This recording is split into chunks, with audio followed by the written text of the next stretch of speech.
Hello and welcome to Sports Fan Entertainment. Sorry, I had the injury report up. We'll get to that in a minute. Hello and welcome to Sports Fan Entertainment.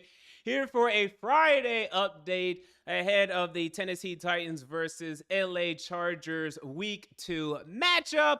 And I wanted to go over the injury report one more time because this is a week where injuries are a big deal, and we have a lot of particularly important players that are on the injury report. I wanted to give a little update on that because I made my preview yesterday, but my prediction really does depend on some of the things that I see in the injury report. So definitely wanted to come on here and make sure that I was able to give just some updates and my updated thoughts on some of these injuries as well, because as I said in my prediction yesterday, my prediction was very dependent on Austin Eckler, the Chargers or the running back for the Chargers.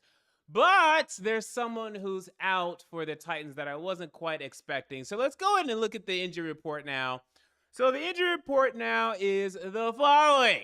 So Amani Hooker and Kristian Fulton will be out for this game. Now, the Kristian Fulton on this is something I was not expecting. I was expecting Amani Hooker, who was in the concussion protocol, to be out for this game. But with Kristian Fulton being limited both Wednesday, Thursday, and then heading into Friday, I thought he was just going to play. I thought, they were just, playing it safe with him and his hamstrings. But he is out for this game. And guys, this is now a big deal. I mean, a lot of people are already expecting this, but like, if he really, it has to be, because like, it's not like he tweaked anything when it came to this hamstring or anything. Well, I guess he kind of did. Okay, he did a little bit. But for him to still go like limited for all 3 days and still have to be out, I mean, you really have to wonder about the long-term health of Kristian Fulton and these hamstrings. This is something we're going to have to continue to monitor throughout the season. But with how annoyed Mike Vrabel is with these quote-unquote soft tissue injuries and him and his hamstrings and the thing that's been going on with that, you have to imagine that Kristian Fulton is not going to be here next year. I would be very, very, very surprised. It could still happen. And maybe if he's willing to sign for cheap, I don't know what he's going to garner on the market right now. If I had to just guess, and I'm literally just throwing a guess out there, I feel like a team would give him a 2-year, $12 million deal, maybe 14. I feel like that's what his market is worth right now. Maybe he come, and if he wanted to come back to us for that, I'd take that. I think that's really just, if he wants double figures, I don't think anyone's giving you double digits in terms of 10 plus million. I don't think you can do that. I think that's a little cray. Even now, I think Adoree Jackson got 12 million a year, and that was like 4 years ago. But now Adoree Jackson at that point had way more value than Kristian Fulton has now. So hopefully this guy can get healthy, man. But as of this moment, Kristian Fulton continues to be a problem. So they're both out. Okay, I was expecting Hooker, was not expecting Kristian Fulton. Now, DeAndre Hopkins. So he is questionable. Okay, so he is questionable. However, he did miss practice. So no practice for DeAndre Hopkins all week. And again, as I said yesterday, very frustrating because one of the things that we saw last week was that he was not on the same page as Ryan Tannehill. So the hope was that, hey, let's get he and Ryan Tannehill in practice. Let's get a little bit more rapport. Let's get a little bit more practice, and let's let them, do a little better so that way we're able to have a better performance this Sunday.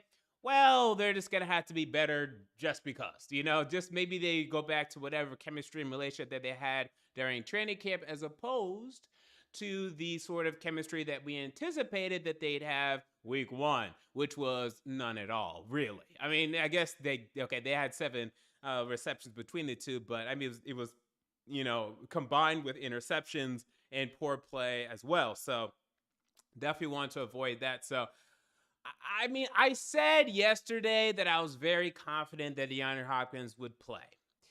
Today,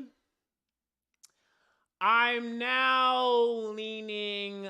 Yesterday I was 70%. Now I'm like 40%. Like, I think maybe it's more likely than not he doesn't, and they kind of played safe. Regardless, though, I think I have to say I don't think he's going to play well. I mean, I think we're at the point now where I can't go up here and say, even if he plays, I don't think he's going to play particularly well. I think people are better off If you have him in fantasy, I don't know if I'd play him. If you have a better option, I would anticipate that. Probably playing the other guy instead of him. And then as far as Titans fans, I don't know what he's going to produce. I think this is a game we're going to have to rely a lot on Burks and Okonkwo, and assuming, and this is now an assumption for whatever reason, but assuming that Ryan Tannehill is actually able to hit these guys, it shouldn't be that much of a problem. But, it was much of a problem last week, so who the hell knows? But, yeah, I still have faith in Chig and Okonkwo as talents. The only problem is you're going up against an offense that features Justin Herbert at quarterback that, well, by the way, we're going to get to this in a moment, will not have Austin Eckler, but also has Keenan Allen, also has Mike Williams, also has Joshua Palmer, also has Quentin Johnston. So the wide receivers are certainly not equal between these two teams, but it is what it is. But yeah, so let's get to the injury report again. So the one update that's huge from the Chargers side, so Bosa was limited and he is questionable. I expect him to play. So, he didn't play in our game last year, so that'll be interesting to see Bosa against the Titans. But the big one is Austin Eckler. So he is doubtful. So I'll go ahead and call him out. He's not going to play. If he plays, it'll be very limited minutes, won't matter. So I said in my predictions and preview video yesterday, okay, and I'm already on record with this, but the game hasn't started yet.